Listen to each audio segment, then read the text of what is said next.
ನಮಸ್ತೆ ಸ್ನೇಹಿತರೆ, ಇವತ್ತು ನಾವು ದ್ವಿತೀಯ BA ಸಮಾಜಶಾಸ್ತ್ರ ಭಾರತೀಯ ಸಮಾಜದ ಅಧ್ಯಯನದಲ್ಲಿ ಪರೀಕ್ಷೆಯ ತಯಾರಿಯನ್ನು ಮಾಡಿಕೊಳ್ಳುವ ಅಭ್ಯಾಸಗಳನ್ನು ಮಾಡ್ತಾ ಹೋಗುವ. ಬ್ಲಾಕ್ 1ರಲ್ಲಿ ಮುಖ್ಯವಾದ ಪ್ರಶ್ನೆಗಳು ಯಾವುದಿದೆ ಅಂತ ನೋಡಿಕೊಂಡು ನಂತರ ಬ್ಲಾಕ್ 2, 3, 4ರನ್ನು ಕೂಡ ಯಾವುದು ಮುಖ್ಯವಾದ ಪ್ರಶ್ನೆಗಳಂತ ನೋಡಿಕೊಳ್ಳುವ. ಈಗಾಗಲೇ ನಿಮಗೆ ನಾನು ಅದರಲ್ಲಿ ಬಂದಿರುವಂತಹ ಮುಖ್ಯವಾದ ಪ್ರಶ್ನೆಗಳ ಪಾಯಿಂಟ್ಸ್ಗಳನ್ನು ಹಾಗೂ ವಿವರಣೆಗಳನ್ನು ಕೂಡ ತಿಳಿಸ್ಕೊಟ್ಟಿದ್ದೇನೆ. ಅದೆಲ್ಲ ಕೂಡ ಪ್ಲೇ ಲಿಸ್ಟಲ್ಲಿದೆ.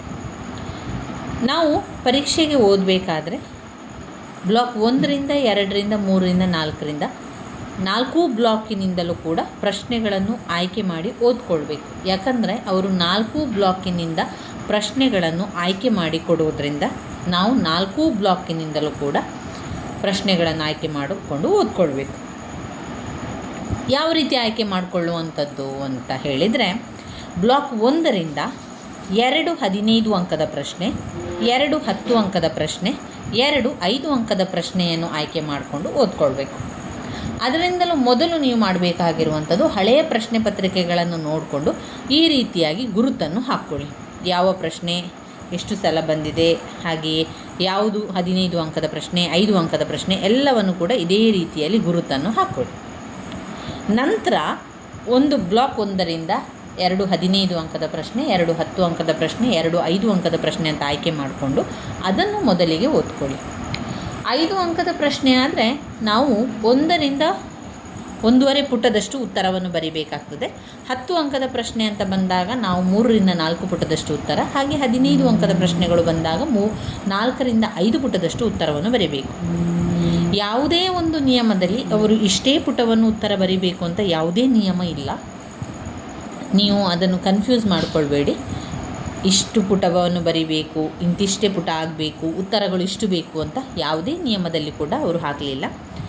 ನಾನು ಯಾಕೆ ಆ ರೀತಿಯಾಗಿ ಹೇಳ್ತಾ ಇದ್ದೇನೆ ಅಂತ ಹೇಳಿದರೆ, ಸಾಧಾರಣವಾಗಿ ನಾವು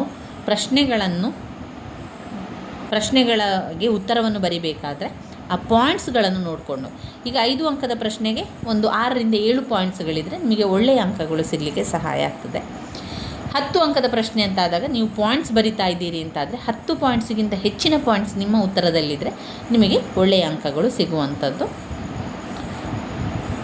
ಆದ್ದರಿಂದ ನಾವು 3ರಿಂದ 4 ಪುಟದಷ್ಟು ಉತ್ತರವನ್ನು ಬರೆಯುವಂಥದ್ದು, ಪಾಯಿಂಟ್ಸ್ ಬರೆಯುವಂಥದ್ದು, ವಿವರಣೆಯನ್ನು ಬರೆಯುವುದರಿಂದ ಒಳ್ಳೆಯ ಅಂಕಗಳು ಸಿಗಲಿಕ್ಕೆ ಸಹಾಯ ಆಗ್ತದೆ ಎನ್ನುವ ಕಾರಣದಿಂದಾಗಿ ಅಷ್ಟನ್ನು ಹೇಳುವಂಥದ್ದು.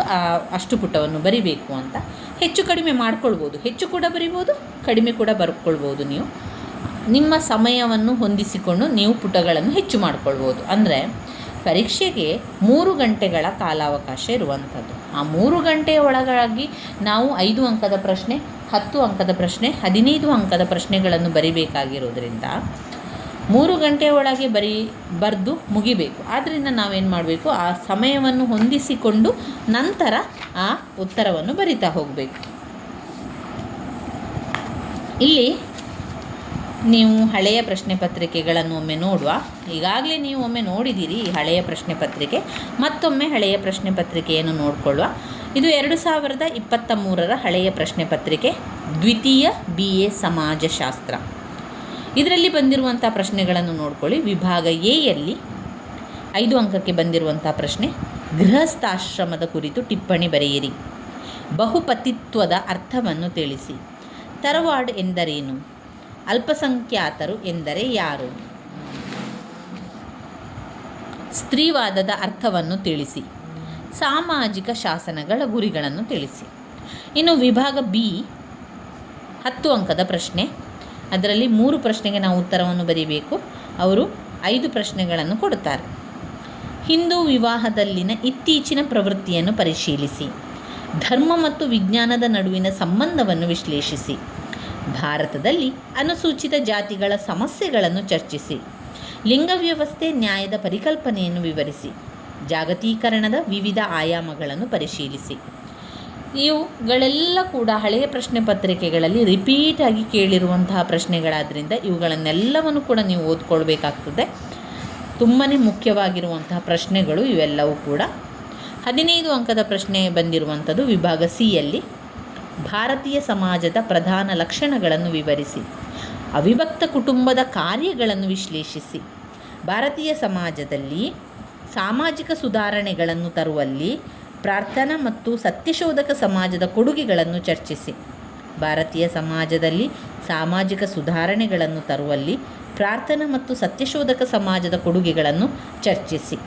ಇವಿಷ್ಟು 15 ಅಂಕದ ಪ್ರಶ್ನೆಗಳಾಗಿರುವಂಥದ್ದು. ಹಳೆಯ ಪ್ರಶ್ನೆ ಪತ್ರಿಕೆಯಲ್ಲಿ ಬಂದಿರುವಂಥ ಪ್ರಶ್ನೆಗಳಿವು. ನೀವು ಇನ್ನೂ ಕೆಲವು ಹಳೆಯ ಪ್ರಶ್ನೆ ಪತ್ರಿಕೆಗಳನ್ನು ನೋಡ್ಕೊಳ್ಬೇಕು ಅಂತಾದರೆ ನೀವು ಗೂಗಲಲ್ಲಿ ಹೋಗಿ ಅಲ್ಲಿ KSOU ಓಲ್ಡ್ ಕ್ವಶನ್ ಪೇಪರ್ಸ್ ಅಂತ ಹಾಕಿದರೆ ಅದರಲ್ಲಿ ತುಂಬಾ ಹಳೆಯ ಪ್ರಶ್ನೆ ಪತ್ರಿಕೆಗಳು ಸಿಗ್ತದೆ. ಅದರಲ್ಲಿ ಒಂದಿಷ್ಟು 3 ವರ್ಷದ್ದು 4 ವರ್ಷದ ಒಂದು ಪ್ರಶ್ನೆ ಪತ್ರಿಕೆಯನ್ನು ನೋಡಿಕೊಂಡ್ರೆ ಸಾಕು.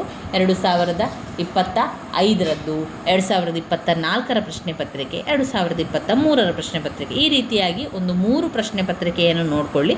ಅದರಲ್ಲಿ ಕೊಟ್ಟಿರುವಂಥ ಪ್ರಶ್ನೆಗಳನ್ನು ಗಮನಿಸಿ ಆ 3 ವರ್ಷಗಳಲ್ಲಿ ಯಾವುದನ್ನು ರಿಪೀಟಾಗಿ ಕೊಟ್ಟಿದ್ದಾರೆ ಅಂತ ನೀವು ನೋಡ್ಕೊಳ್ಬೇಕು. ಅವರೇನು ಮಾಡ್ತಾರೆ ಅಂತ ಹೇಳಿದರೆ, ಈ ಪ್ರಶ್ನೆಗಳನ್ನು ಕೊಡಬೇಕಾದ್ರೆ 1 ವರ್ಷ 5 ಅಂಕಕ್ಕೆ ಕೊಟ್ಟ ಪ್ರಶ್ನೆಯನ್ನು ಅದೇ ಪ್ರಶ್ನೆ ಮತ್ತಿನ ವರ್ಷಕ್ಕೆ ಕೊಡಬೇಕಾದ್ರೆ 10 ಅಂಕಕ್ಕೆ ಕೊಡ್ತಾರೆ. ಇನ್ನು 15 ಅಂಕಕ್ಕೆ 1 ವರ್ಷ ಕೊಟ್ಟಂಥ ಪ್ರಶ್ನೆ 5 ಅಂಕಕ್ಕೂ ಕೂಡ ಕೇಳ್ತಾರೆ, ಕೆಲವೊಮ್ಮೆ 10 ಅಂಕಕ್ಕೂ ಕೂಡ ಕೊಡ್ತಾರೆ. ಆದ್ದರಿಂದ ಈ ಪ್ರಶ್ನೆಗಳೆಲ್ಲ ರಿಪೀಟಾಗಿ ಬರೋದ್ರಿಂದ ನೀವೇನು ಮಾಡಬೇಕು, ಮೊದಲಿಗೆ ಹಳೆಯ ಪ್ರಶ್ನೆ ಪತ್ರಿಕೆ, ಒಂದು 3 ವರ್ಷದ ಹಳೆಯ ಪ್ರಶ್ನೆ ಪತ್ರಿಕೆ 2023, 2024, 2025ರ ಹಳೆಯ ಪತ್ರಿಕೆಯ ಪ್ರಶ್ನೆಗಳನ್ನು ಬರ್ಕೊಳ್ಳಿ. ಅದರಲ್ಲಿ ಪದೇ ಪದೇ ಬಂದಿರುವಂಥ ಪ್ರಶ್ನೆ ಅಂದರೆ ರಿಪೀಟಾಗಿ ಕೊಟ್ಟಿರುವಂಥ ಪ್ರಶ್ನೆಗಳನ್ನು ಗುರುತನ್ನು ಹಾಕ್ಕೊಳ್ಳಿ ಅಥವಾ ಅಲ್ಲಿ ಬರ್ಕೊಳ್ಳಿ. ಅದನ್ನು ಮೊದಲಿಗೆ ಓದ್ಕೊಳ್ಳಿ.